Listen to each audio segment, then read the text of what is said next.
Think like a monk chapter 1 पहचान।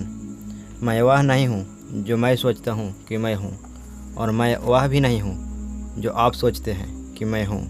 मैं तो वह हूँ जो मैं सोचता हूँ कि आप सोचते हैं कि मैं हूँ। इससे एक मोमेंट के लिए आपके दिमाग में उथल पुथल मच जाएगी, लेकिन इसे समझें क्योंकि यह महत्वपूर्ण है। और इस पूरे चैप्टर में इसी की बात होगी कि मैं कौन हूँ और हमारा अस्तित्व क्या है और हमारा मूल क्या है। हमारी पहचान इसमें लिपटी रहती है कि दूसरे हमारे बारे में क्या सोचते हैं, या ज़्यादा सटीकता से कहें तो हमारी पहचान उसमें लिपटी रहती है जो हम सोचते हैं कि दूसरे हमारे बारे में क्या सोचते हैं। न सिर्फ हमारी अपनी छवि इससे बंधी होती है कि हमारे हिसाब से दूसरे हमें कैसा मानते हैं, बल्कि अपने सुधार की हमारी ज़्यादातर कोशिशें का मकसद भी यही होता है कि हम दरअसल उस काल्पनिक आदर्श के अनुरूप जीने की कोशिश करें।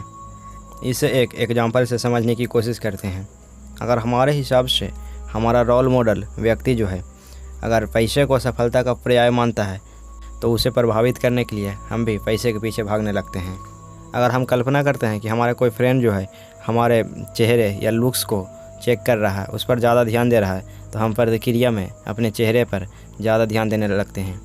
हम हर बार सामने वाले क्या चाहते हैं उसी के हिसाब से हम एक्ट करने लगते हैं, या जो वो चाहता है उसके सामने उसी तरह से हम एक्टिंग करने लग जाते हैं उसे इम्प्रेस करने के लिए, और अपने मूल व्यक्तित्व को भूल जाते हैं। आज का अधिकांश व्यक्ति जो है अपने मूल पहचान को भूलकर टीवी, परिवार, स्कूल, मीडिया, दोस्त, पिता, खबरें, ज़िंदगी, मैगजीन, सोशल मीडिया, इंटरनेट, ये सभी चीज़ों से घिरा हुआ है, और वो सोच नहीं पा रहे हैं कि मैं कौन हूँ और मेरा मूल क्या है। इस ट्रैप से बचने का और एक मीनिंगफुल जीवन जीने का एकमात्र तरीका इस शोर को बाहर रखना और अंदर देखना है, और यही सन्यासी मस्तिष्क को बनाने की दिशा में पहला कदम है। बाहरी प्रभाव जो है हमारे सच्चे स्वयं को, हमारे अपने ओरिजिनलिटी को कैसे धुंधला करते हैं, इसे समझाने के लिए ऑथर को इनके गुरु एक स्टोर रूम में ले गए, जहाँ वर्षों से ऐसी किताबें और सामान से भरे बक्से रखे हैं जो उपयोग में नहीं आते हैं। बाकी का आश्रम हमेशा साफ सुथरा रहता है, लेकिन इस जगह पर धूल भरी है और घने जाले भी लगे हैं। इनसे बड़े सन्यासी जो होते हैं इन्हें एक दर्पण तक ले जाते हैं और पूछते हैं, तुम्हें क्या दिखाई देता है? दर्पण पर धूल की मोटी परत जमी हुई है, इसलिए ये अपना प्रतिबिंब तक नहीं देख सकते थे। ये बात ये कह देते हैं, जिस पर सन्यासी सिर हिलाते हैं। फिर वे अपने चौके की बाँस से कांच को साफ कर देते हैं। धूल का बवंडर इनके चेहरे से टकराता है और इनकी आंखों में जलन होने लगती है और इनके गले में धूल भर जाती है। तो इनसे जो बड़े सन्यासी हैं इन्हें कहते हैं, तुम्हारी पहचान एक ऐसा दर्पण है जो धूल से छिप गया है। जब तुम पहली बार दर्पण में देखते हो तो तुम कौन हो और तुम किसे महत्व देते हो, यह सच्चाई छिप जाती है। हो सकता है कि इसे साफ करना आनंददायक ना हो, लेकिन जब तक धूल नहीं हटेगी तब तक तुम कभी अपना सच्चा प्रतिबिंब नहीं देख सकते। ये तो सिर्फ एक एग्जाम्पल था। इसी तरह से हमारे खुद की ओरिजिनलिटी को इंटरनेट, टीवी, सोशल मीडिया हर दिन हमारे मूल को धुंधला कर रहे हैं। मीडिया आपके मन से खेलता है। हमारा मन जो है जहाँ पर भी अटेंशन आता है वहीं हमारे मूलों को प्रभावित करता है। जो फिल्में हम देखते हैं, जो म्यूजिक हम सुनते हैं, जो किताबें हम पढ़ते हैं, वो टीवी शो जो हम बहुत ही सबकॉन्शियस देखते हैं, जिन लोगों को हम ऑनलाइन या ऑफलाइन फॉलो करते हैं, आपकी न्यूज़ फीड में जो होता है वह आपके मस्तिष्क को पोषण देता है, चाहे वह अच्छा हो या बुरा। इन सभी प्रभावों का हम पर कितना असर होता है उसे मापना मुश्किल हो सकता है, क्योंकि जिस संसार में हम रहते हैं वह लगातार खुलकर या छुपकर इस तरह के सुझाव देता रहता है कि हमें किन चीज़ों की इच्छा करनी चाहिए और हमें कैसे जीना चाहिए, और हमें अपने बारे में कैसे विचार रखने चाहिए कि हम कौन हैं। तो इससे बचने के लिए ऑथर जो है हमें ऑब्जर्व करना और एग्जामिन करने का सलाह देते हैं, और यही सन्यासी की तरह सोचने की कुंजी है। जब हम व्यस्त होते हैं तो हम अपने विचारों का विश्लेषण नहीं कर सकते हैं और अपने मस्तिष्क की पड़ताल नहीं कर सकते। तो ऑथर हमें 3 तरीके बताते हैं जिनसे हम इससे बच सकते हैं। पहला सुझाव है, हर दिन बैठकर ये सोचें कि आपका दिन कैसा गुजरा और आप कौन सी भावनाएं महसूस कर रहे हैं। दूसरा सुझाव है, आप किसी ऐसी जगह पर जाएं जहां आप पहले कभी नहीं गए हैं, ताकि आप एक अलग परिवेश में अपनी पड़ताल कर सकें।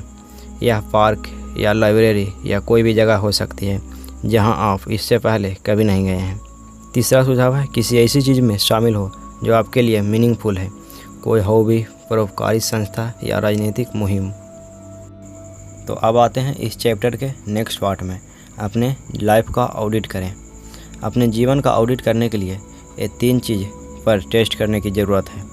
पहला समय, दूसरा मीडिया, तीसरा पैसा। पहला समय। सबसे पहले तो आइए इस बात का कैलकुलेशन कर लेते हैं कि जब आप सोते नहीं हैं या काम नहीं करते हैं तो आप अपने समय का क्या करते हैं।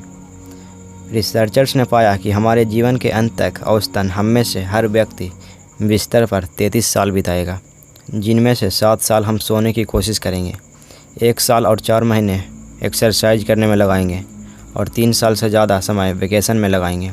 अगर आप फीमेल हैं तो आप तैयार होने में 136 दिन बिताएंगी। अगर आप पुरुष हैं तो यह संख्या घटकर 46 दिन हो जाती है। जाहिर है यह सिर्फ एक कैलकुलेशन है। आप अपने समय का ऑडिट करने के लिए इस तरीका को आजमा सकते हैं। 1 सप्ताह तक यह निगरानी करें कि आप इन चीज़ों में कितना समय खर्च करते हैं। पहला परिवार, दूसरा फ्रेंड्स, तीसरा स्वास्थ्य और फोर्थ स्वयं। आप इनमें से जिन क्षेत्रों में सबसे ज़्यादा समय बिताते हैं ये वही होने चाहिए जिन्हें आप सबसे ज़्यादा मूल्यवान या महत्वपूर्ण मानते हैं। आप जिस चीज़ को सबसे ज़्यादा इम्पोर्टेंट समझते हैं उसी चीज़ में आपको अपना सबसे ज़्यादा समय बिताना चाहिए। दूसरा है मीडिया। जब आप अपने समय का ऑडिट किए तो बिना किसी शक के एक बात तो तय है कि मीडिया को पढ़ने या देखने में आपका काफ़ी समय लगा था। रिसर्चर्स का अनुमान है कि हम में से हर व्यक्ति औसतन जीवन के 11 साल से ज़्यादा समय टीवी और सोशल मीडिया देखने में बिताते हैं।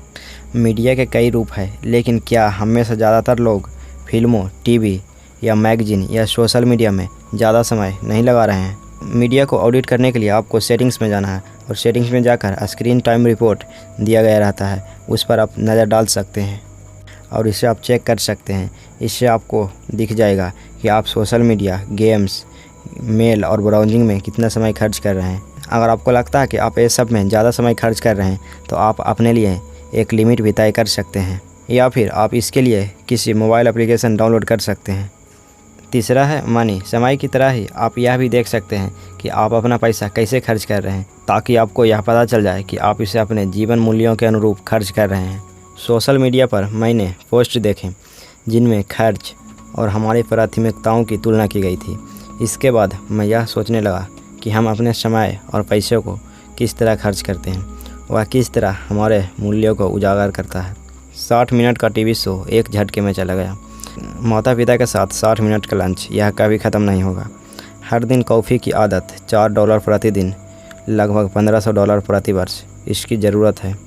ताज़े स्वस्थ भोजन के लिए विकल्प, अतिरिक्त $1.5 प्रतिदिन, लगभग $550 प्रति वर्ष, इस लायक नहीं।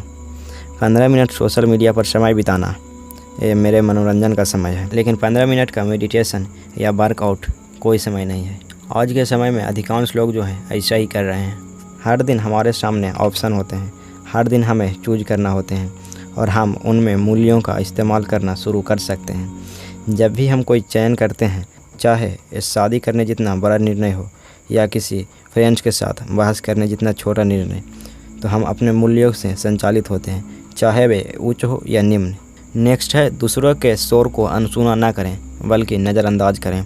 एक बार जब आप दूसरों की ओपिनियन, अपेक्षाओं और जिम्मेदारियों के शोर को बाहर रखना सीख लेते हैं तो आप संसार को अलग आंखों से देखेंगे। आप जिन लोगों के आसपास रहते हैं उनसे आपको अपने जीवन मूल्यों से चिपके रहने और अपने लक्ष्य हासिल करने में मदद मिलती है। आप मिलकर विकास करते हैं। अगर आप फास्ट रनिंग करना चाहते हैं तो आप उन लोगों के साथ नहीं रहते हैं जो स्लो दौड़ते हैं। अगर आप ज़्यादा आध्यात्मिक बनना चाहते हैं तो दूसरे आध्यात्मिक लोगों के साथ अपने अभ्यास का विस्तार करें। आप जिनके साथ रहते हैं उसे ऑडिट करने के लिए आप इसे आजमा सकते हैं। उन लोगों की सूची बनाएं जिनके साथ आप एक सप्ताह में सबसे ज़्यादा समय बिताते हैं। साथ ही उन मूल्यों को भी लिखें जो आप में और प्रत्येक व्यक्ति में समान है। क्या आप उन लोगों को सबसे ज़्यादा समय दे रहे हैं जो आपके मूल्यों के सबसे करीबी सामंजस्य में है? अगर आप अपने मूल्यों पर प्रश्न किए बिना ही ज़िंदगी गुजार रहे हैं तो आप आसानी से इस बात से प्रभावित हो जाएंगे कि दूसरों के हिसाब से आपको क्या करना चाहिए। जब आप खुद को जगह और स्थिरता देते हैं तो आप धूल साफ करके खुद को देख सकते हैं, दूसरों की आंखों से नहीं बल्कि भीतर से। अपने मूल्यों को पहचानने और उन्हें अपना मार्गदर्शन बनाने से आपको बाहरी प्रभावों को फ़िल्टर करने या साफ करने में मदद मिलेगी।